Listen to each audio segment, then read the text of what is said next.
Okay, volume 7 of the Bible story. All my books are blue, and we only got this and 3 more to go through. This is 7.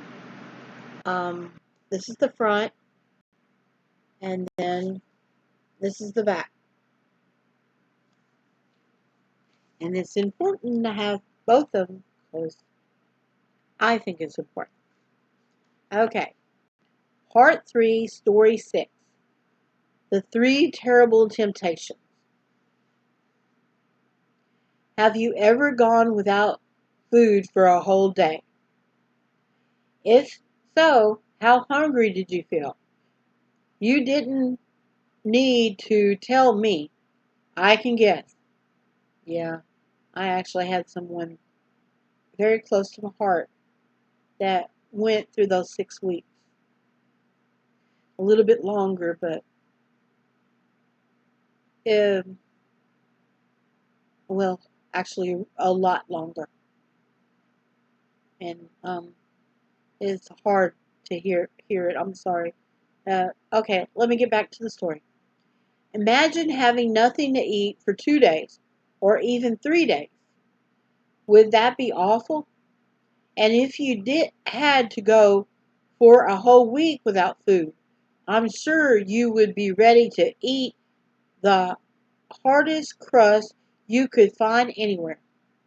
Actually, yeah. Think now how Jesus must have felt after almost 6 weeks without food. How he lived all this time without any breakfast or lunch or supper, I don't know, but he did. And then it was when he was weakest that Satan struck his first blow. If thou art the Son of God, he whispered in a kindly voice, command these rocks to make bread. How's it sounds so innocent, as temptations often do. Satan spoke as if he were trying to be helpful. The ground where they stood was covered with stones, all rocks everywhere. And if Jesus was really the Son of God, he could be perfectly. It would be perfectly easy for him to make one of them or two of them into bread. Yeah, he can just, you know, wave his hand and they could change. And it's hard to a rock to turn into bread because bread's supposed to be soft. Well, some bread is soft and you can eat it, and not very many people can eat rocks. I mean, there's people that has this that can, but Jesus wasn't one of them. But I've seen them. You can look it up. Okay, nobody would know about it, and he would feel much better. Oh, so he wanted to do it when because he's way off and nobody can see what he's doing. He could do it, and that's what he's trying to say. It's the secret, and you can do it. But let's get back to the story. But Jesus saw through the devil's subtle plot. He scented danger in that little if, which is true. Should he try to work such a miracle, it would mean that he had a doubt in his mind about his relation to God. And now, and how could he doubt when God had openly claimed him as his own son? Jesus saw that if he were to use his power to benefit himself, it would be a selfish act, and such a thing he could not and would not do.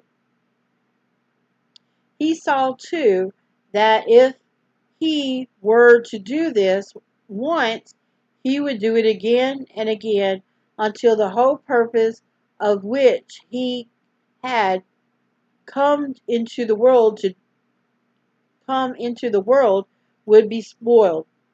People would come to him not to learn about God, but to get free food and clothes and money, clothes, houses, clothes and houses and money. They would be very easy for him to gather a great following this day, but it would not be God's way. Yeah, and later on when we talk to this, we'll have a story about it, and that's what this guy wanted to do, and he was already a magician. But we'll worry about that when we get into when it was Acts, I think. We'll get to it, but it'll be a while. Okay. So terribly hungry though he was, he refused, saying to Satan, "It is written, man shall not live by bread alone, but by every word that proceedeth out of the mouth of God." Now Satan led him to Jerusalem, and they stood together on the highest part of the temple, looking down. Jesus saw it was a long way to the ground. Yeah, 100 feet plus. That'd be like going to one of these tall buildings here. Well, where I'm at, it would be going to the hotel over here by the casino, or it'll be one of these over here in Memphis, or the tallest one in New York or Chicago. You know, that's what this would be like. And just that one, look it over that one time. Oh, okay, and that was a bad time. Let me get back to the story. One false step, and he would plunge into the rocks below. Satan could easily have tried to push him over, but he didn't. He had something worse in mind. Quoting scripture himself, this time, to make this second temptation seem more innocent than the first, he said, "If thou be the Son of God, cast thyself down, for it is written, He shall give his angels charge concerning thee, and in their hands they shall bear you up, lest any time thou dash thy foot against a stone." Uh, yeah. So this time he used a a verse. Yeah, that's what he would do. Yeah, that's the third. Okay. How very proper it sounded. Jesus was to claim a Bible promise and act upon it. Why not? But there was that nasty if again, and and Jesus did not like it. Of course he believed the promise, but he was not going to claim it for himself, just to put on a show for Satan's benefit. The power of God was not to be used for such a purpose or to be taken of an unnecessary risk, for taking an unnecessary risk. So he said to Satan, "Thou shalt not tempt the Lord thy God."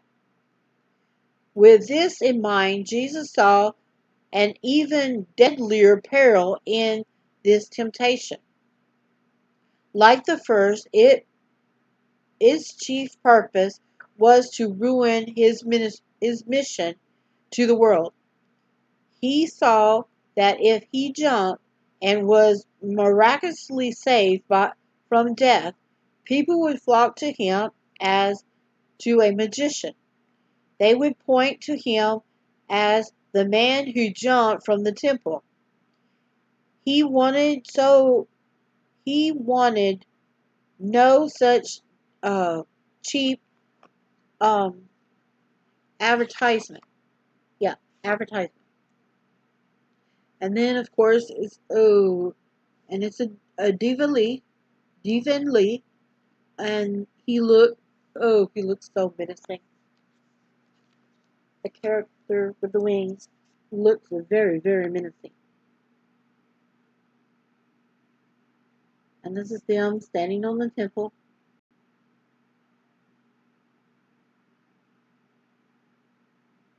And it back then, I think it was the tallest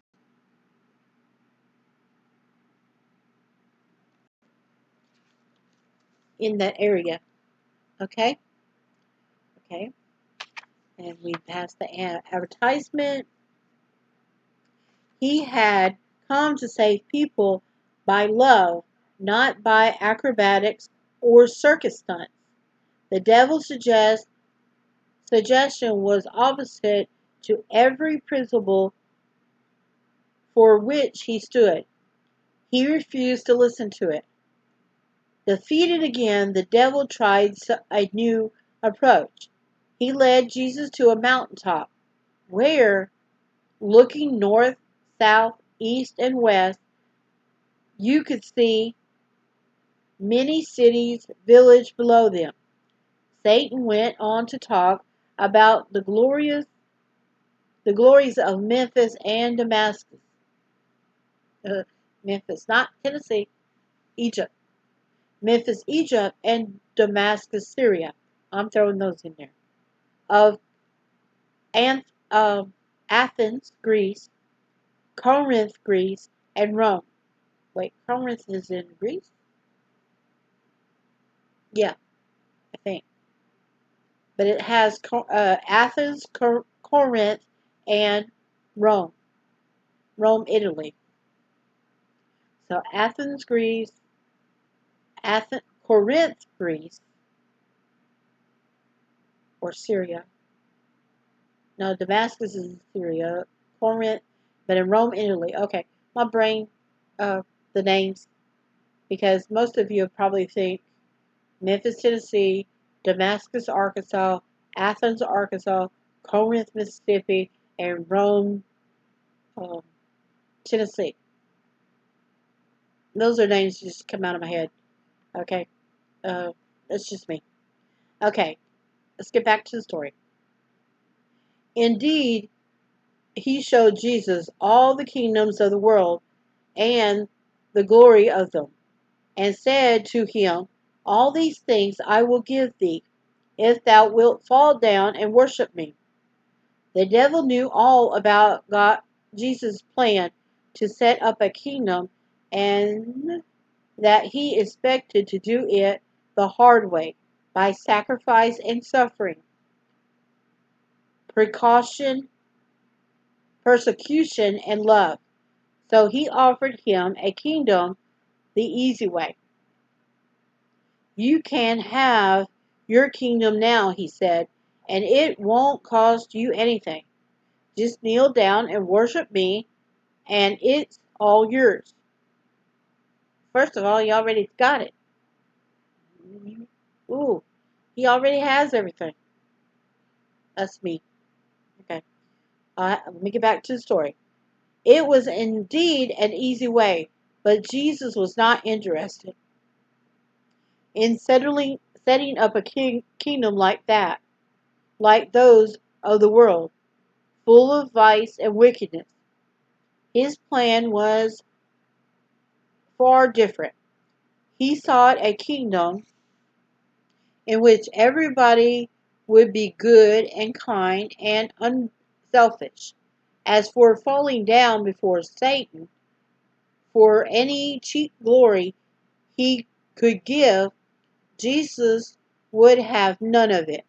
Get thee hence, Satan, he said sternly, for it is written, thou shalt worship the Lord thy God, and him only shalt thou serve. What a blessing was his knowledge of the scriptures. The right words came to his mind just when they were needed. Even so, will our study of the Bible help us meet the devil's temptation today? When Satan saw that he could make no headway at all, and then it pauses, and I'm looking for the name. Yeah, it's a Devon Leaf, and it's got all the text in between, so it's going to throw you off. And it's a 2-pager.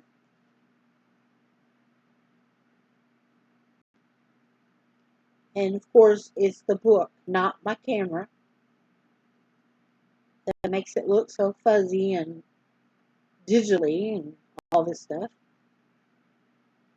Okay? And then it says, when Satan saw that he could not make headway at all, and Jesus could not move one little bit from his loyalty to God, he went away. Soon will he leave us when, okay, excuse me. Soon will he leave us with he sees that we are determined at any cost to be true to God. Then the Bible says, angels came and ministered unto him. Anxiously they had been watching every moment of this awful struggle. When Jesus was able to stand against the wiles of the devil. Okay, would Jesus be able to stand against the wiles of the devil? They had wondered, would he win this dreadful battle of the prince of darkness? Now that Jesus' victory was no longer in doubt, they pressed close to him with gladness and, in ways unknown to us, brought him food and comfort. Yeah, they came and ministered to him, so they gave him, got his strength back. How long he tarried there, we do not know, but as his strength began to return, he set out for home. Yeah, he set out to go back to Nazareth. Now there was a new light in his eyes, a new confidence in his step and in his bearing. He had won the fight with his greatest enemy. Yeah. Gotta watch the Passion because it has bits and pieces of that in there.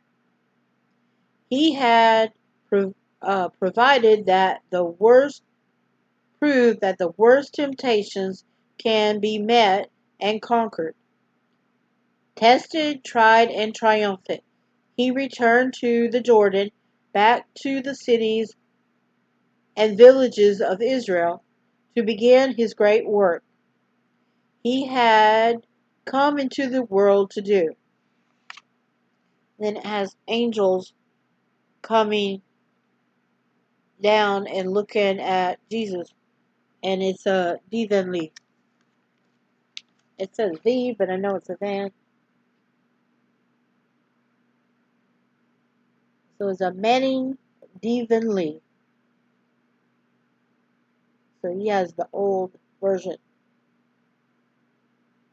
and that's the illustration that's there of the angels coming and ministering and bringing Jesus strength. Okay, let me see. Ooh, this is a long story.